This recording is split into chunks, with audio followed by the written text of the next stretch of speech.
Glory, glory, Man United, glory. I don't know what the anthem is, but I'm very happy for Man United's fans.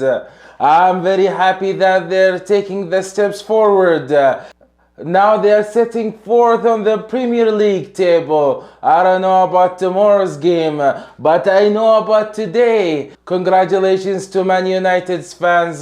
Today we're gonna dive into Man United's first steps to get back to glory. Let's go!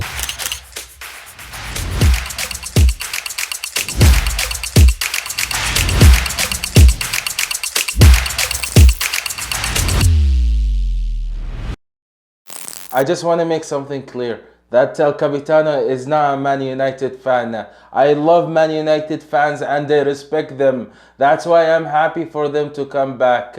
I feel their sadness, and they've been away for almost 12 years since the departure of Alex Ferguson. But the question here is Man United back? Let me ask you another question. Do you think Amorim is taking the correct steps to bring Man United back? The main objective of Amorim in this game was to get the 3 points and get the win. Especially that the team at the beginning of the season, they had so many losses and they lost confidence. So for him to get the team back on track, so he had to get a couple of wins after winning against Sunderland and Liverpool, and today against Brighton.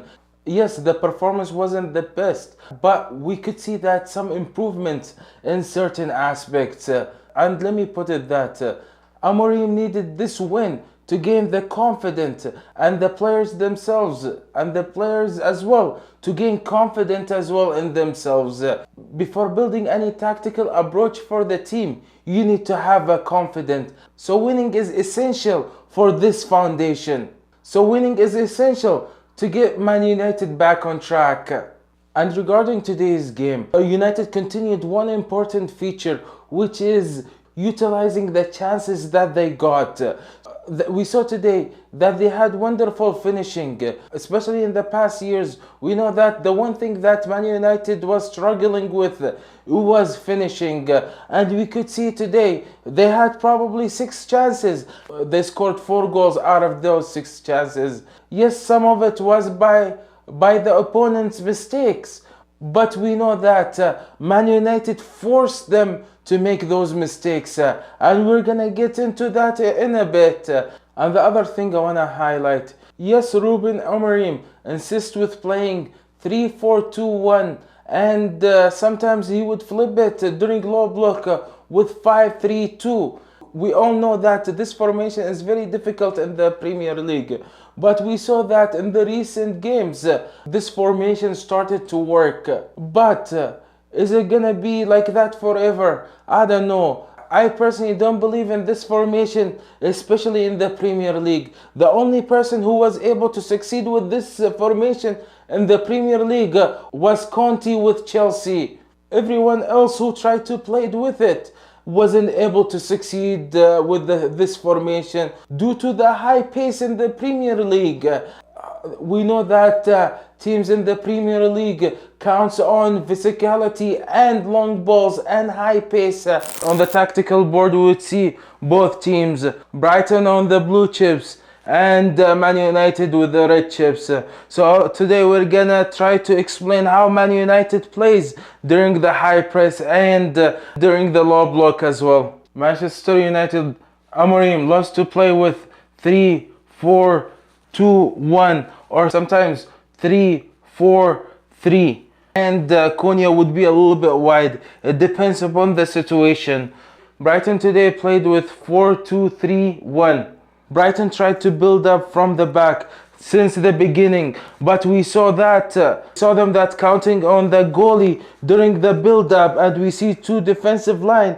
They would open up. You would see one of the midfielder would come and support the goalie. So you would see them building with 3 players, including the goalie. When Brighton was trying to utilize the goalie as an extra player during the build-up, you would see Sisco trying to cover the passing lanes, but at the same time you see Mbeumo pressing on the left center back, and Cunha would press on would come close to the right center back, as well as you see Dalot coming up as well, and all the defending line coming up, as well as Diallo, and you would see Fernandes as well coming up, as well Casemiro. You see them playing one-on-one. At the same time, you would see them playing zonal marking during the high press and during the low block.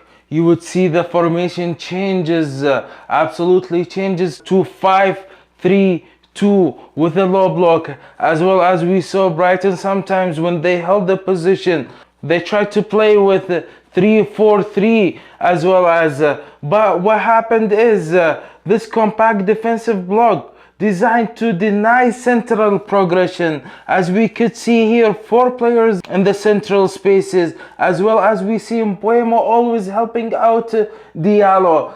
We saw lots of energy from this player. This forced Brighton to circulate wide while maintaining the compactness and not leaving gaps between the players.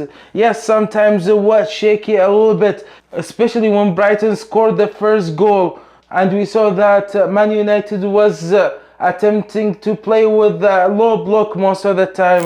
The other thing I want to mention, that United, especially in the first 25 minutes, they were horrible with the build-up. We saw so many attempts during the build-up. It wasn't successful, especially in minute 10. Especially in minute 10, we saw a failed... especially in minute 10. And Amorim during this game, he tried to play with a combined build-up. Sometimes he would try to play with a long ball from the goalie and trying to count on Sisco as a ball receiver. But Sisco in this game, it wasn't that efficient during the build-up, especially that the 2 center backs, Brighton, they were a little bit physical as well. So he had a challenge. But after 25 minutes, we saw that Man United got better with the build-up. Yes, I didn't like them during the progression as well, but the most important thing in this game, that Amorim gets the 3 points and utilize the finishing, as we saw in the first goal and the third goal. When the ball changed, it is directionality after Casemiro's shot. In minute 27, we saw that Cunha, how he was supporting Dalot, and as well as on the other side, Amad Diallo and Mbeumo, they had an amazing link up. Actually, I liked Amad Diallo and Mbeumo during the attacking phase better, because you saw that Man United in the first half, mostly they were counting on the right flanks rather than the left flanks. We know that one of the reasons was Dalot, because Dalot is now aggressive in the attack, as well as we know that Matheus Cunha doesn't play as a left winger mostly, especially when he was playing at Watford. He was playing as a number 10, but Amorim put him as a left winger. We didn't see him aggressive in the attacking phase from the flanks, but we saw him better in the half spaces.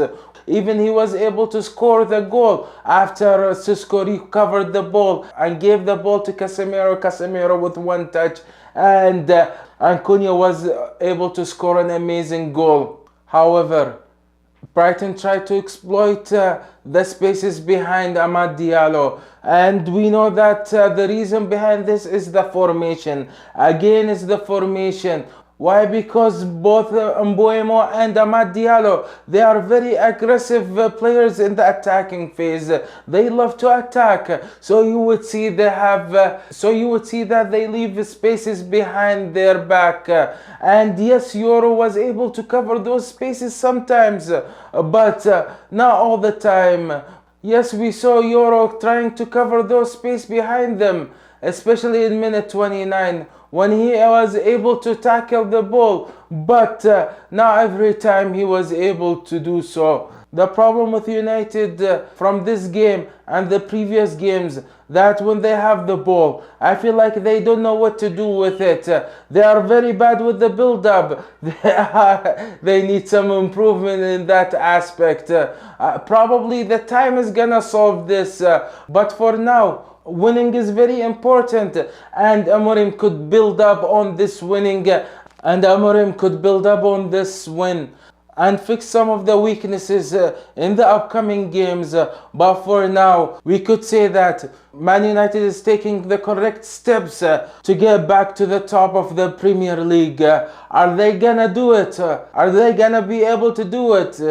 Or not? I don't know. But tell me your opinion in the comments. If you haven't subscribed, please do so and give us that like button.